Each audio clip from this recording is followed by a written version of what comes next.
todos. Los saludamos desde aquí, desde nuestro estudio de IO Radio, Voces Maristas de hoy. Mi nombre es Valentina Navarro y junto conmigo se encuentra Matías Carota, y el día de hoy tenemos acá como invitada especial a la exalumna Andrea Yavar, quien es periodista de la Pontificia Universidad Católica de Chile y actualmente trabaja en Televisión Nacional de Chile. Hola Andrea, ¿cómo estás? Hola, bien, ¿y ustedes? Muchas gracias por invitarme. Era súper buena para el lenguaje, me gustaba mucho el ramo, me llevaba muy bien con los profesores de lenguaje, me gusta mucho leer desde siempre. Y en mi casa a mí se me formó así, como una persona muy lectora. Mis papás, mi mamá también, a mí me enseñó a leer mi mamá. Pero acá en el colegio, si soy súper honesta, nunca me hablaron mucho de periodismo en esa época. De hecho, yo entré a estudiar Derecho primero. Y esas eran las opciones que estaban en ese momento para una persona con facilidades para el área humanista, que era Derecho, todos los humanistas, Ingeniería, todos los matemáticos. Claro, y Ciencias, Medicina. Y Medicina, no teníamos muchas más carreras. Y yo entré a estudiar Derecho. Y estudiando Derecho, recuerdo que en la primera semana yo me di cuenta, esto no me gusta. En la primera semana. Y le dije a mis papás, creo que me equivoqué. Y me quedé un año estudiando Derecho, aguantando un poco como para ver si es que después cambiaba el panorama, y después tomé otro tipo de ramos, tomé ramos más humanistas dentro de Derecho, como otro tipo de ramos más libres. Tomé unas redacciones, redacción de ensayo, ese tipo de cosas. Y en esos ramos los profesores me decían que yo escribía como periodista, no escribía como abogada. Y ahí empecé como de a poquito a darme cuenta que en verdad mi camino iba por otro lado. Y terminé en periodismo, pero casi como por una especie de casualidad, no por una decisión como muy pensada desde antes. Y después de esto, ¿cómo te preparó la universidad para el mundo real del periodismo? Mira, yo estudié en la Católica, como bueno ustedes contaron ahí, y la universidad sí sentí que me preparó muy bien. La Católica tiene una formación súper buena como en periodismo, tiene profesores muy buenos, tenemos ramos bien específicos. Lo que pasa es que, a diferencia de otras universidades, lo que hacen es prepararte al comienzo con una base teórica muy buena. Tenemos una base teórica súper específica en torno a los fundamentos de la noticia, fundamentos de la comunicación, teoría de la comunicación, y después tenemos ramos que son ya más prácticos, que es como ya cómo produces finalmente las noticias, cómo produces el contenido que vas a compartir. Y ahí ya eso yo creo que me sirvió mucho, salí muy preparada. Como normalmente la gente en los medios dice que se nota cuando un alumno viene de la Católica, en periodismo por lo menos, porque salimos como con un switch distinto, como para generar contenido. Entonces yo sentí que salí muy preparada. Y lo que sí debo decir, que a mí el colegio sí me preparó para lo que yo encontré en la universidad, cuando estudié periodismo. Porque tuve muchas instancias en el colegio que después se replicaron cuando estaba estudiando en la U, y que por lo menos yo ya las conocía, o estaba un poco más preparada al momento cuando ya me enfrenté a ellas. Yo dije, ya, esto yo lo he hecho antes. Y que no todos los alumnos lo tienen como en su formación. Y yo venía con eso listo desde el colegio. No me costó después en la U, cuando ya lo tuve que hacer como más formal para los ramos de la U. Claro, entonces como el colegio fue también algo esencial para lo que eres hoy en día. Sí, yo creo que claro, el colegio finalmente, bueno, yo tengo una historia particular con el colegio. Yo soy hija de un profesor de acá del colegio, de un ex profesor. Soy hermana de un profesor actual, y mi hermana también estudió acá. Entonces nosotros crecimos en este colegio, o sea, en todo sentido. Este colegio fue muy casa para nosotros, estábamos todo el día acá. Entonces, más que tal vez las clases propiamente tal, yo tuve mucha relación con muchos profesores en otros ámbitos, como los profes siempre fueron parte como de mi vida. Entonces conversé mucho con ellos. Por ejemplo, yo preparé mi prueba de historia con el profe Queno, y para mí esa preparación fue increíble. Yo era fuera del preuniversitario normal que hacíamos. Yo tenía mi prueba de historia normal acá en el colegio, pero yo preparaba mi prueba, la PSU, la preparaba con el profe Eugenio, con él, y él me iba a hacer clases a mi casa. Pero es porque el profe Queno es amigo de mi papá, o sea, yo lo conozco desde que soy chica. Y finalmente él me preparó para que yo diera una prueba. Entonces, yo creo que el colegio sí me preparó, pero también me prepararon más que el colegio como institución. El ambiente. Eran como las personas, pero porque yo tuve una relación bien especial con las personas del colegio. Y bueno, pasando un poco más de lo que es tu vida actual, ¿cuál es tu rutina diaria? ¿Qué haces? ¿Qué te especializas ahora? ¿En qué trabajas? Bueno, yo ahora estoy trabajando en TVN. Voy a decir esto porque mucha gente envidia este horario, pero yo entro a las 10 de la mañana. A esa hora inicia mi jornada laboral. Envidienme todo lo que están mirando. Entro a las 10 de la mañana al canal. Pero, ¿por qué entro a las 10? Porque nosotros tenemos una cláusula como laboral que nosotros estamos contratados por el artículo 22, que dice que no tenemos horario de salida. O sea, no tenemos horario de trabajo. Tenemos una hora de entrada, pero nunca sabemos a qué hora vamos a salir. Porque así funcionan los medios de comunicación, uno nunca sabe lo que va a pasar. Entonces, claro, yo trabajo en el canal, pero llego a las 10 de la mañana, nosotros nos juntamos, esperamos a los editores que salgan de la pauta, los editores se juntan en una reunión de pauta donde discuten cuáles son los temas del día, y esos temas finalmente son los que van a salir en la noche en las noticias, y después de que salen ya todos los periodistas saben más o menos cuál es el tema que ellos van a abordar. Yo soy la productora del Central, que yo no hago una nota para la noche, pero yo tengo que apoyar a todos los noteros con sus notas. Entonces mi pega es conseguirme entrevistas, conseguir a los expertos, conseguir casos y levantar mis propios temas aparte. Claro, ¿como supervisar a todos los noteros? No es supervisión, porque ese es el editor. Yo los ayudo, mire, yo siempre doy este ejemplo que me gusta mucho, yo hago clases de esto. Si tuviéramos que preparar una comida, si hablamos de que el periodismo y que el producto final es hacer una cazuela. A mí me gusta la cazuela, hagamos una cazuela. Si hay que hacer una cazuela y la cazuela es la nota del día. Lo que yo hago, porque el periodista que va a hacer la nota es el cocinero, lo que yo hago es comprarle la mejor papa, la mejor carne, el mejor poroto verde, que la cazuela lleva poroto verde, el mejor arroz. Yo le llevo los mejores ingredientes para que él arme su nota, porque los ingredientes los junto yo. Esa es mi pega. Tú al final les entregas como la información que necesitan. Yo le entrego la información y le entrego los casos, los expertos, ese tipo de cosas. Yo se las entrego y ellos después hacen las entrevistas. Pero a mí normalmente me preguntan mucho, oye, André, ¿conoces a alguien que viva en tal lugar? O ¿conoces a alguien que, no sé, tenga este tipo de características? Y yo ahí voy buscando gente. Entonces, por ejemplo, en un canal tú, como cuando recién entraste, eras notera y después pasaste a hacer lo que eres, ¿no? No, yo siempre he sido productora y investigadora. Ya. Mi rol siempre ha sido trabajar como investigadora en los canales de televisión. Ahora sí hago notas. Pero hago notas, por ejemplo, en los fines de semana cuando hago turno. Tengo notas de fin de semana, por ejemplo. Hago ahí como distintos tipos de reporteo. Pero siempre he trabajado como investigadora productora, que es levantando contenido, consiguiendo casos, consiguiendo como los ingredientes para la cazuela. Pues siempre he hecho eso. Y por ejemplo, sobre lo que decías de que no tienen un horario de salida, tú comúnmente así en un día normal, ¿cómo a qué hora sales del trabajo? Si no pasa nada, a las 7. Yeah. Como sería de 10 a 7. Si no pasa nada, si es un día que es tranquilo en teoría, como si son las noticias que ya se conversaron en la mañana y no pasó ninguna cosa. Si no pasa nada, te refieres así como que no hay ningún caso de última hora. Claro, si no hay como un breaking que le llaman, como si es que no, si no se corta la luz, si es que no hay una cosa masiva, si no hay un choque, si no hay un terremoto, si no pasa nada, salgo a las 7. ¿Y cuál ha sido la vez que más tarde te has tenido que quedar? ¿Y qué pasó? Bueno, para el estallido social, pues. Sí. Para el estallido social yo tuve las jornadas de trabajo más largas de mi vida. O sea, trabajábamos y nos quedábamos en el canal toda la noche y nos íbamos al otro día. O sea, ahí me cambiaron de turno de trabajo. Yo trabajaba para el estallido social, tuvimos que hacer turnos distintos de trabajo. Mi turno de trabajo seguía siendo, yo trabajaba en el 13 en esa época. Y yo entraba a las 10 y salía a las 7. Pero ahí como teníamos que estar en continuado porque pasaban cosas a toda hora, me cambiaron un turno y yo entraba a las 7 de la tarde y salía a las 8 de la mañana. Entonces me quedaba toda la noche y yo era la reportera de la noche.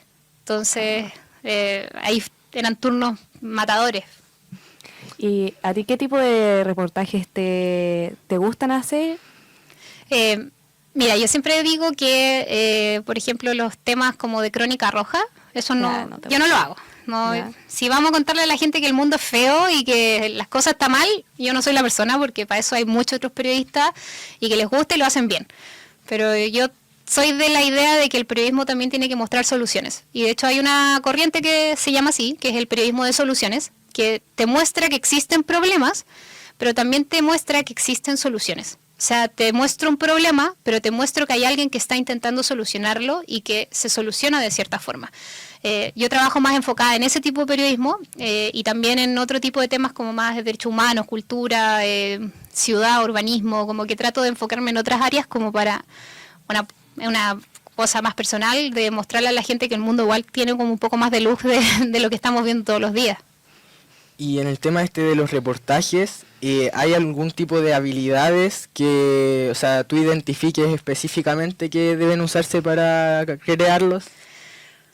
Mira, en el tipo de pega que hago yo, creo que a mí lo que más me ha servido es que yo puedo sentarme a conversar con cualquier persona, pero es una habilidad que se trabaja, porque a mí me costaba mucho al inicio, como llegar a un lugar y sentarme y, no sé, tomarme un mate contigo y conversar y que tú me empecé a contar tu vida a los 3 segundos, eso no es fácil, eso se trabaja, tú tienes que aprender a como trabajar esa empatía con la gente y que la gente se sienta a gusto contigo para que te cuente las cosas. Entonces, por ejemplo, yo eso lo aprendí, lo trabajé mucho en mi primer trabajo, cuando yo trabajaba en una productora y me tocaba generar como programas culturales en distintas partes del país y yo viajaba sola. Entonces viajaba generando y levantando entrevistados para que después fueran a grabar. Y nada, pues en esa oportunidad me acuerdo que yo entraba a las cocinas de las señoras en el sur, en la Patagonia, y las señoras me decían quiere tomar mate conmigo, yo me sentaba con ella y nos tomábamos un mate y las viejitas me contaban su vida. Pero esa es una habilidad que uno trabaja y eso, por ejemplo, que tal vez es cultural, me sirvió para después. Po. Y algo que a mí me quedó así pendiente de tu presentación, que tú dijiste así, ¿qué creen ustedes que es el periodismo? Preguntaste, ¿verdad? Ah, lo pregunté, pero Sí. no, estaban un poco tímidos los chicos. Sí, eso en un principio. Después Claro, ya- pero por ejemplo, tú si hubieras estado de alumna, ¿qué hubieras respondido? Ah, pero en esa época, dices tú. Así como una visión de antes y una visión de ahora. Una visión de antes. Mira la pregunta. Así, Está a la interesante. Andrea de antes. La Andrea de antes, que creo yo que es el periodismo. No sé, mira, yo siempre fui bien, es que como a mí me gustaba harto el ramo, siempre fui como súper matea y en lenguaje enseñaban igual como el periodismo, pues yo siempre hubiera pensado que, o lo que habría respondido yo, que era el informar de forma Claro. objetiva un hecho. Tal vez esa habría sido mi primera pregunta. Pero ahora sí te puedo responder, que es lo que les puse después, que para mí el periodismo es un derecho también de la ciudadanía. Es un derecho de informar y ser informados. Y también es un derecho que garantiza también que la democracia funcione bien. Que las instituciones funcionen bien, porque tenemos un rol fiscalizador de cómo está funcionando la cosa. Entonces, claro, cambia de... al principio te habría dado una definición un poco más formal, tal vez como más de texto, y ahora te puedo meter unas cosas extra, pero es porque, claro, he visto más cosas a medida que he trabajado. A base de tu experiencia. Claro. Y al final, este tema como de ver otras realidades para hacer los reportajes, de tener que investigar como distintos tipos de cultura, ¿cómo te ha afectado a ti? O sea, ¿y qué piensas sobre cada reportaje que haces?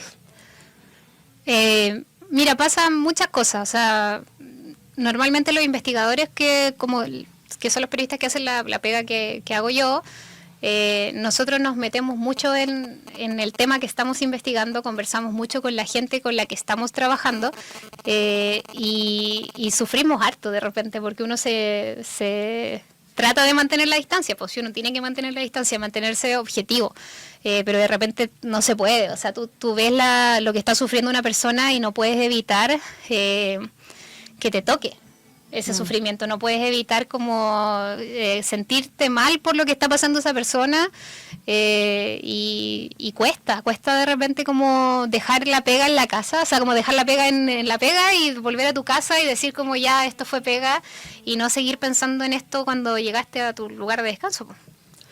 ¿Cuál ha sido un reportaje así muy difícil que te ha Así tocado hacer? como el más desafiante en cuanto a investigar y como a realizarlo. Yo creo que los que más complejos son como los que me tocó producir fuera de Chile, porque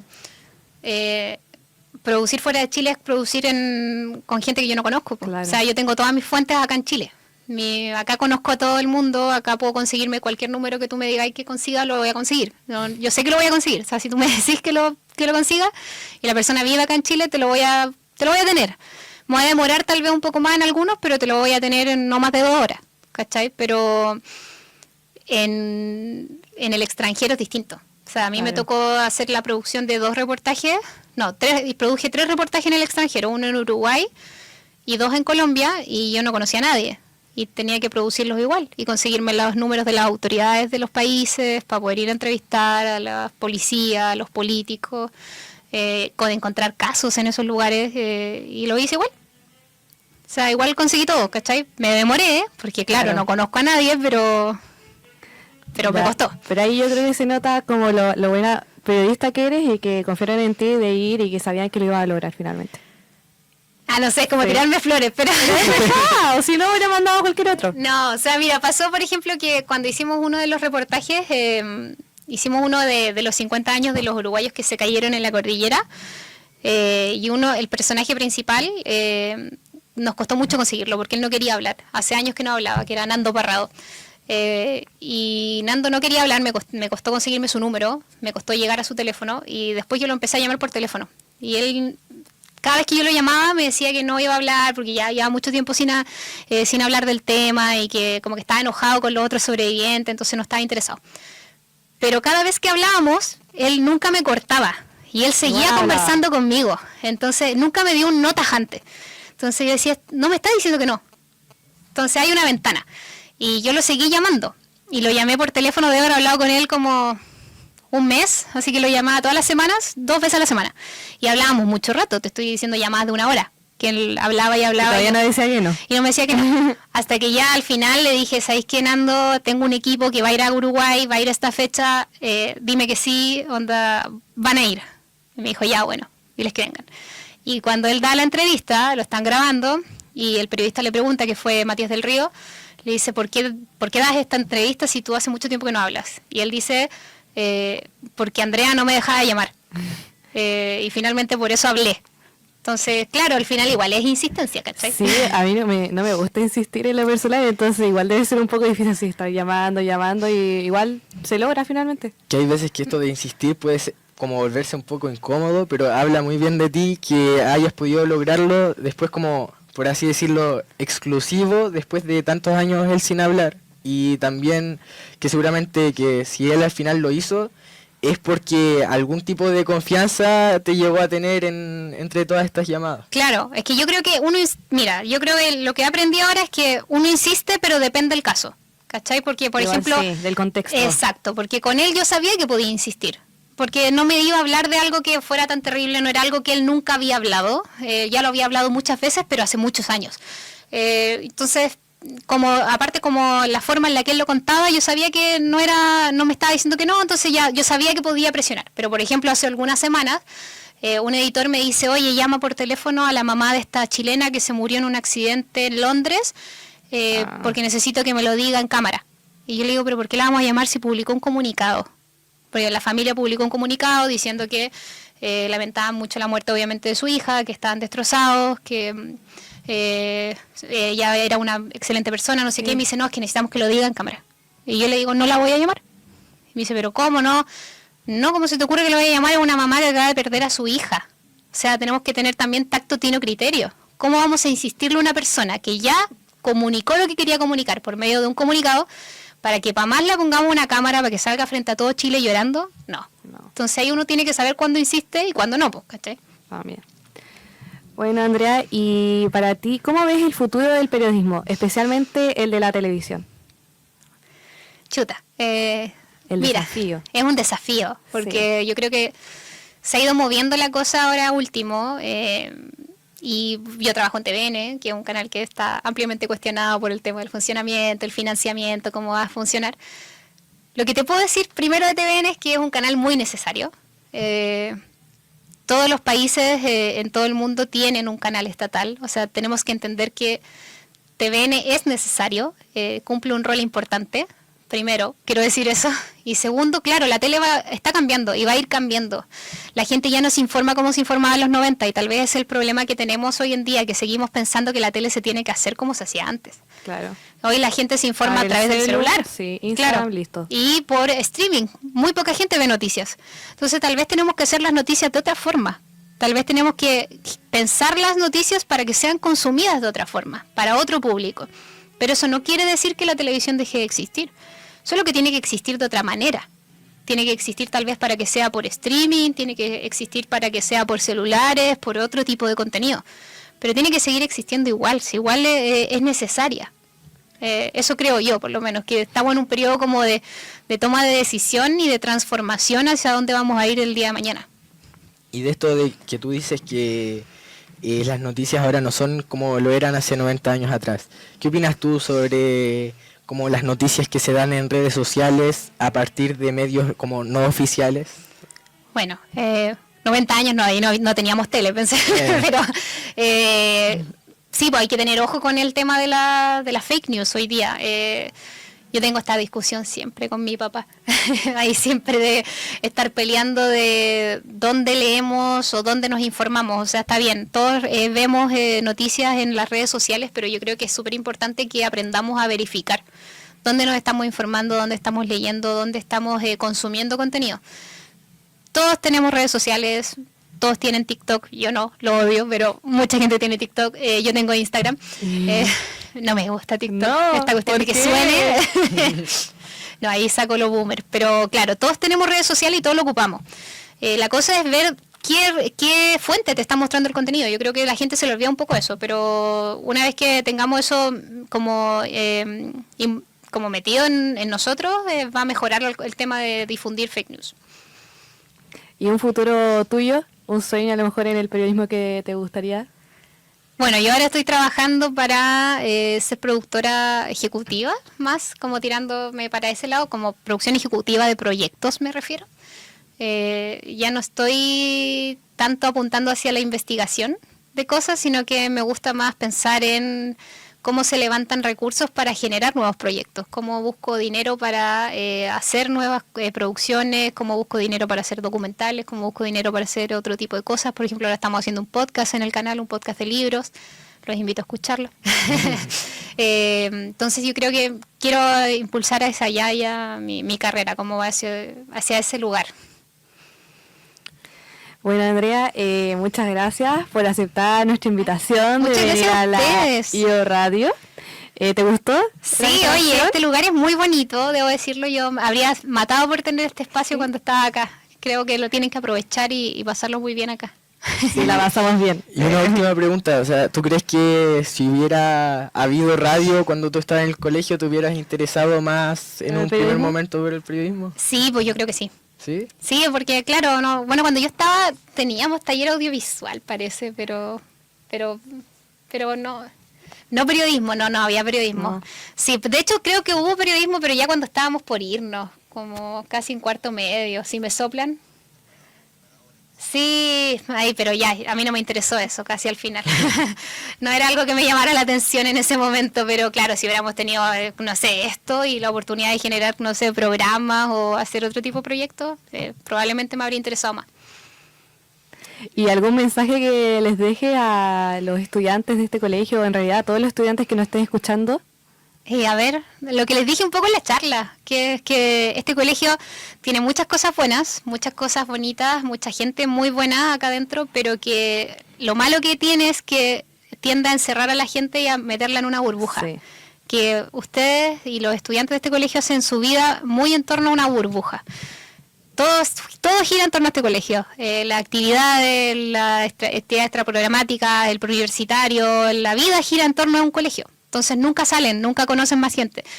Lo que me gustaría decirles es que salgan. Vayan a talleres fuera, inscríbanse en escuelas de deporte fuera del colegio, en escuelas de arte fuera del colegio, trabajen si quieren trabajar, pero háganlo fuera, tengan vida fuera, conozcan gente fuera, eso les va a ayudar y los va a enriquecer de una manera que no van a encontrarlo en ninguna otra parte. Muchas gracias por tus palabras, sin duda una increíble entrevista. Así que nos despedimos de aquí de IO Radio Voces Maristas de hoy. Espérenos en otro programa de Maristas por el Mundo. Así que eso. Chao. Muchas gracias. Muchas gracias a todos, que estén bien.